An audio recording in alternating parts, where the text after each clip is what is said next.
Welcome back to the Coaching Hive podcast. This episode is near and dear to my heart, mostly because whenever I talk about this, I love seeing entrepreneurs' faces light up with the possibilities. So here it is. Today, we are going to talk about being the go-to resource in your industry. Doesn't that sound great? To be the go-to resource. You are the person that everyone reaches out to for XYZ. But maybe there's a little bit of trepidation when you hear me say, yeah, don't you want to be the go-to resource in your industry? And you're thinking, of course, but I don't know exactly what problem I solve. I'm not really sure what I'd be the go-to resource for. It sounds nice, but I don't know where to start with that. And maybe you know kind of what you're the go-to resource for, but you don't know how to be so specific about it that people can see that you are clearly the go-to resource. That is what we're going to talk about today. So if you are ready to get started, if you are ready to be the go-to resource, grab your notebook, grab your tablet, whatever you're using to take notes on, grab your water, your snack, whatever you need to stay focused with. And if you're ready, with our theme of simplicity, clarity, and vision for 2022 in mind, let's jump in. I'm Dr. Maura, and this is the Coaching Hive podcast.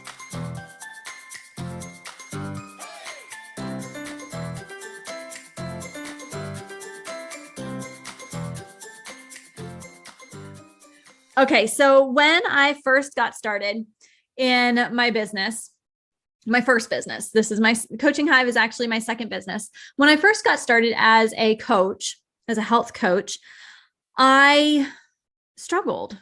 And in fact, I struggled even as I started setting up the Coaching Hive because someone asked me something really important that I had a hard time answering.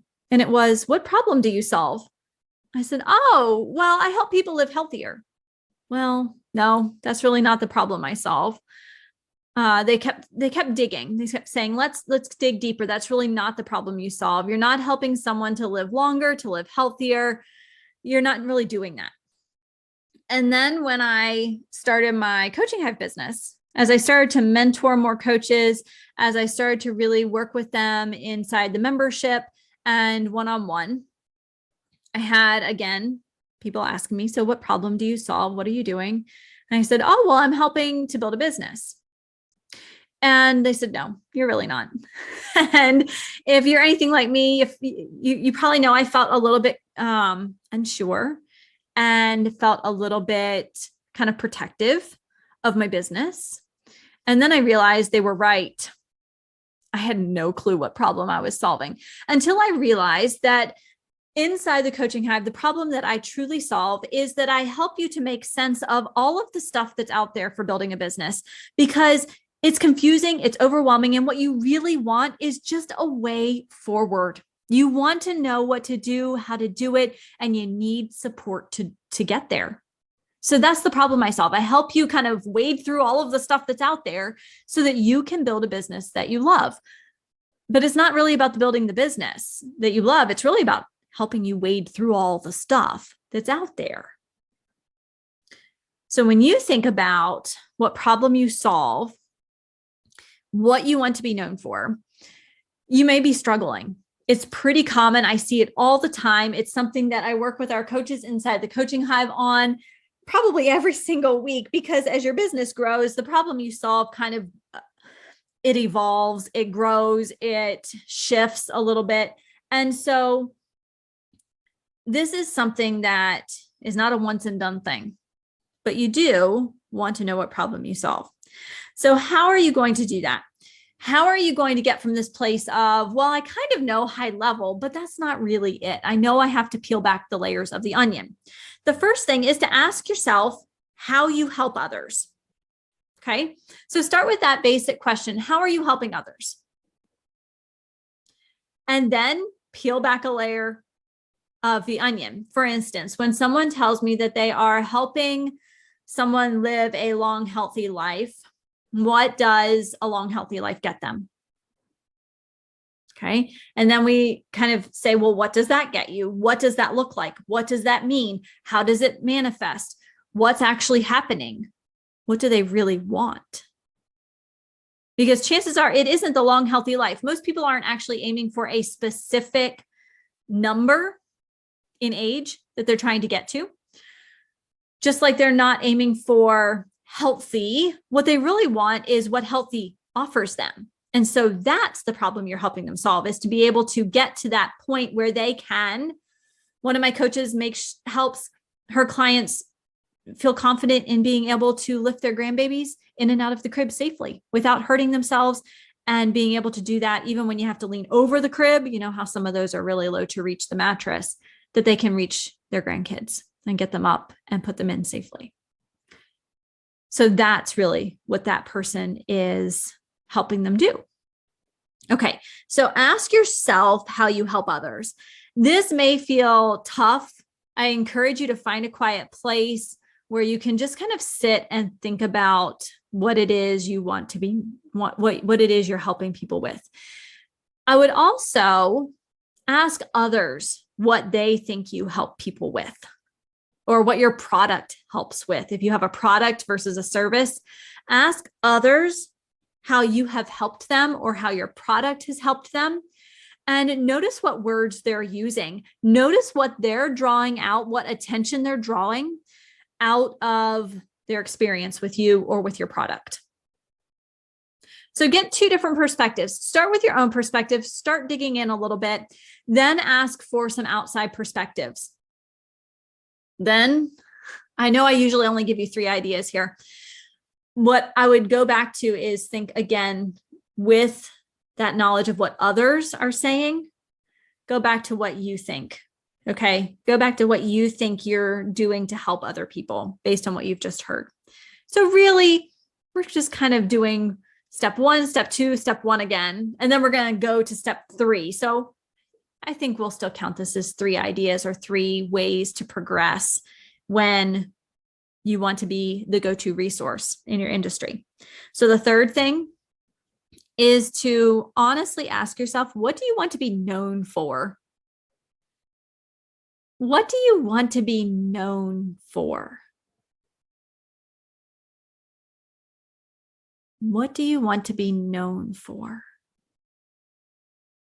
This is not a time to be conservative. You know, think outside the box. Get excited, brag a little bit. What do you want to be known for? Don't be humble here.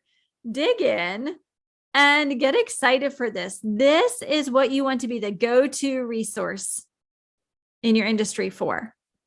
What do you want to be known for? Where someone says, Sally is great at, you got to talk to her. What do you want them to say? Sally is great at what? That's what you want to be known for.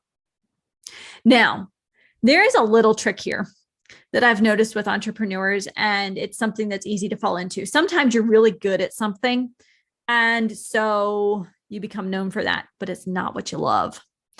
And a lot of times I see entrepreneurs kind of closing that business down because yes, they got to be known for it, which is fantastic. They were the go-to resource, but it was not in alignment with who they are. And so they shut down that business and they really focus on what's in alignment with them. So as you start exploring what you'd like to be known for as the go-to resource, make sure that whatever you kind of uncover is still in alignment with who you want to be, what you want your business to represent and to be, because otherwise you aren't going to love it. And being an entrepreneur has a lot of hard aspects to it. I think you'd agree with me. We don't need to add not loving your business to that list. We want to make sure that the tough stuff, it's worth it because it fulfills you, because it's in alignment with who you are, because it's really heart and soul ingrained in you and you love it. You don't always like it. Sometimes you don't like it just because things are tough sometimes, but you love it deep down and you feel excited to go to work every day when you are known for what? What happens when you are clear on the problem you solve, when you are clear on what you want to be the go-to resource for, you know what happens? You attract the right clients. You have a clear message. You have a clear offer. You have a more profitable business. You have a more aligned business. Sounds good, right? Look at someone like Colin Boyd. Colin Boyd excels at speaking on stage. He loves it. He's good at it. He wants to be known for selling on stage. And in fact, he is. He has an entire program, Sell from Stage Academy, where he teaches you how to sell from a stage, whether it is a direct offer, whether it is some kind of transitional offer, or whether it is truly just to gain brand awareness or audience awareness for your business. But when you talk to Colin, he is grounded. You can tell he's in alignment with his business because he shows up every single time with an enthusiasm for working through the challenges, for experimenting and trying new things, because he wants to be known as the person who helps you sell from stage successfully. It is in alignment with who he is. Amy Porterfield is another great example. She loves offering courses. She loves to help entrepreneurs build their courses. She created an entire course on how to build courses called Digital Course Academy, DCA, Digital Course Academy. She is so enthusiastic as she presents this course. There are live elements, live Q&As each week as the course is being launched each round, each year. And she shows up with energy. She is always enthusiastic to problem solve. I remember one call I was on with her. She was taking a mini vacation, but we had a live call scheduled and she wasn't going to reschedule it because she loves to show up for her students. And the lighting was kind of funky. The tables were kind of funky. So she ended up sitting on top of a table in this place they had rented with her laptop on top of a box. And she had forgotten her water. So she had to run and get her water, but she had to climb off the table first. You know, you don't do that unless your business is in alignment with you. If she hadn't wanted to be there, she could have canceled it. She could have rescheduled and said, hey guys, I'm slipping away for a few days. I'm going to reschedule this Q&A for a different day. But she genuinely loves showing up for her audience and for her students. And so she made it work, including sitting on a table, because that's what was available and that's how she could make it work for the day. She wants to be known for helping students get their courses launched, and she is.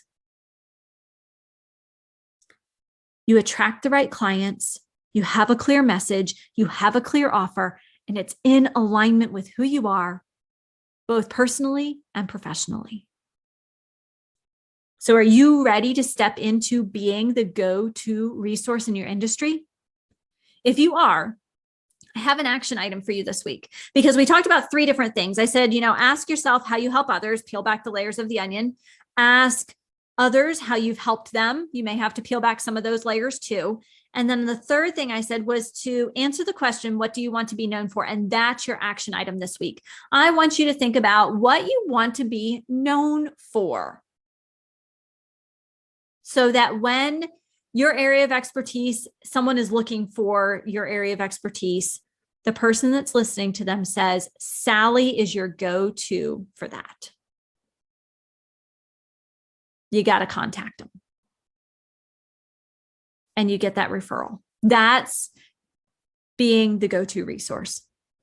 You want to be known as the go-to resource for something specific. Okay. What happens is when you do this, you're attracting the right clients. You have a clear message. You have a clear offer. Your business is in alignment personally and professionally, and you're building a business you love. So this week, what do you want to be known for? Take some time to explore that. That is all I have for you now. I look forward to seeing you back here next week for another episode of the Coaching Hive podcast, where a focus on mentoring and community removes the overwhelm of building your successful and profitable business and adds in a dose of momentum. Until next time, have a healthy, safe, and happy week.